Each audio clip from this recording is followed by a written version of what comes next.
नमस्कार, मैं एस्ट्रोलॉजर सीमा शर्मा अपनी एस्ट्रोलॉजी के YouTube चैनल पर आपका हार्दिक स्वागत करती हूँ।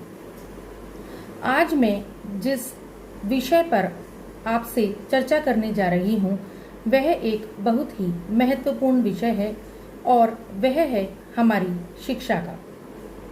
अक्सर क्या होता है कि मेरे सामने बहुत से सवाल ऐसे आते रहते हैं जो आजकल स्टूडेंट्स मुझसे पूछते रहते हैं, जो आज की युवा पीढ़ी है, कि हमारी शिक्षा कहाँ पर होगी, क्या हम विदेश में शिक्षा प्राप्त कर पाएंगे या नहीं कर पाएंगे। क्योंकि क्या होता है कि आजकल की युवा पीढ़ी बहुत अधिक इच्छुक है बाहर शिक्षा प्राप्त करने के लिए या बाहर जाकर सेटल होने के लिए या जॉब करने के लिए।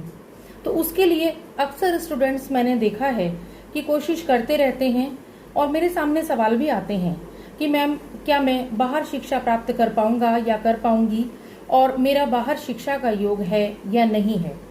देखिए, आप बाहर शिक्षा प्राप्त करना चाहते हैं, यह एक बहुत अच्छी बात है, लेकिन उसके लिए हमें ये भी देखना होगा कि आपकी कुंडली में विदेश में या अपने घर से दूर शिक्षा प्राप्त करने का योग है या नहीं। तो कुछ विशिष्ट योग ऐसे बनते हैं जिससे हमें यह पता चलता है कि आपकी शिक्षा अपने जन्म स्थान से दूर या कहीं विदेश में हो पाएगी या नहीं हो पाएगी। तो आज उन्हीं योगों के बारे में हम चर्चा करेंगे, लेकिन उससे पहले आप हमारे YouTube चैनल को सब्सक्राइब अवश्य करें और लाइक और बेल आइकन को जरूर क्लिक करें।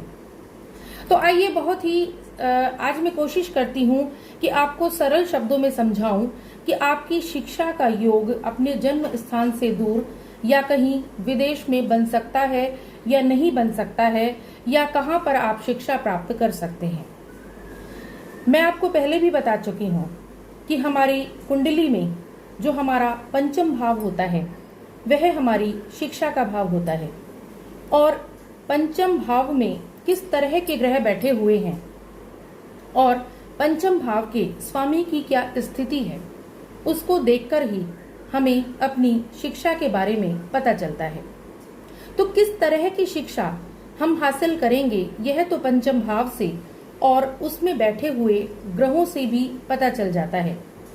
लेकिन हम कहाँ पर शिक्षा प्राप्त करेंगे, अपने घर के पास शिक्षा प्राप्त करेंगे या घर से कहीं दूर विदेश में शिक्षा प्राप्त करने का योग है, यह हमें पंचम भाव के स्वामी की स्थिति से पता चलता है कि हमारी कुंडली का जो शिक्षा भाव का स्वामी है उसकी क्या स्थिति है, वह कहाँ पर बैठा हुआ है। तो उसके लिए हमें देखना होगा हमारा जो पंचम भाव है उसका जो स्वामी है, और हम जानते हैं कि हमारा विदेश भाव, हमारा बाहर जाने का भाव जो है वह द्वादश भाव होता है। तो यदि किसी भी व्यक्ति के पंचम भाव का स्वामी द्वादश भाव में बैठा होता है तो इसका मतलब यह होता है कि ऐसा व्यक्ति विदेश में शिक्षा प्राप्त कर सकता है।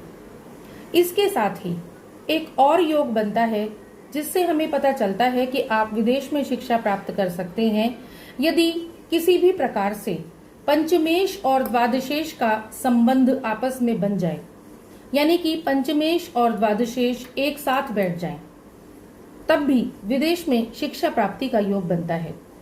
लेकिन यदि ये दोनों ग्रह या तो पंचमेश और द्वादशेश एक ही ग्रह हो या पंचम भाव के स्वामी और द्वादश भाव के स्वामी एक साथ मूल त्रिकोण में बैठ जाएं, तो अवश्य ही आप विदेश में शिक्षा प्राप्त कर सकते हैं।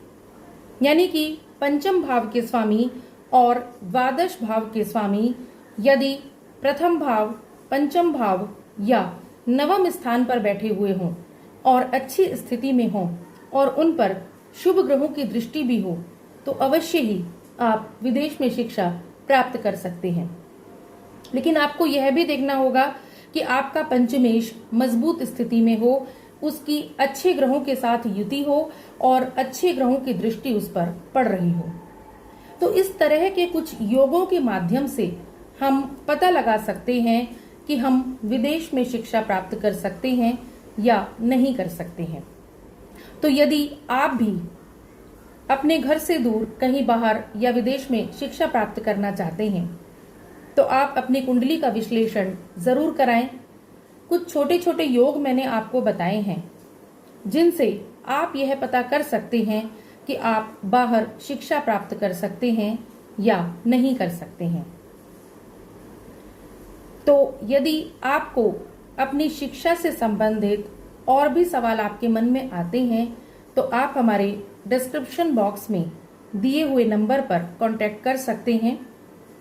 हमारा नंबर हमारे डिस्क्रिप्शन बॉक्स में दिया होता है। आप हमारे YouTube चैनल को सब्सक्राइब करें और लाइक और बेल आइकन जरूर क्लिक करें। आशा करती हूँ आप सब स्वस्थ रहेंगे और खुश रहेंगे। धन्यवाद।